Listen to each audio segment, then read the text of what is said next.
લોકસભા ચૂંટણી પહેલા વધુ એકવાર કોંગ્રેસને ઝટકો। બનાસકાંઠાના પાલનપુરના પૂર્વ ધારાસભ્ય મહેશભાઈ પટેલ આજે કોંગ્રેસમાંથી રાજીનામું આપશે।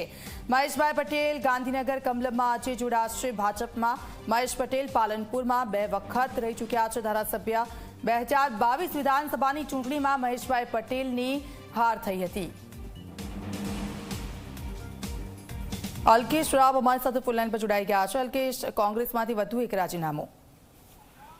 દીક્ષિતા, લોકસભાની ચૂંટણી પહેલા કોંગ્રેસને વધુ એક ઝટકો આજે લાગવાનો છે। પાલનપુરના પૂર્વ ધારાસભ્ય મહેશભાઈ પટેલ છે તે આજે કોંગ્રેસમાંથી રાજીનામું આપીને ભાજપમાં જોડાશે। આજે તેઓ ગાંધીનગર કમલમ જઈને ભાજપમાં જોડાઈને કેસરીઓ ખેસ છે તે ધારણ કરશે। મહત્વની વાત એ છે કે મહેશ પટેલ પાલનપુરમાં 2 વખત ધારાસભ્ય રહી ચૂક્યા છે। જોકે 2022ની વિધાનસભાની ચૂંટણીમાં તેઓ હાર્યા હતા, ત્યારબાદ તેઓ સતત કોંગ્રેસના કાર્યક્રમોમાં હાજર રહેતા ન હતા અને ક્યાંક ને ક્યાંક કોંગ્રેસ પ્રત્યે નારાજગી હતી। જોકે આજે મહેશ પટેલ છે તે ભાજપમાં જોડાશે, જેને લઈને બનાસકાંઠા કોંગ્રેસને મોટો ઝટકો લાગવાનો છે। મહત્વની વાત છે કે લોકસભાની ચૂંટણી હવે યોજાવાની છે, ત્યારે જ મહેશ પટેલ કોંગ્રેસમાં જોડાતા ક્યાંક ને ક્યાંક કોંગ્રેસની જે મત બેંક છે તેમાં મોટો ફટકો પડશે।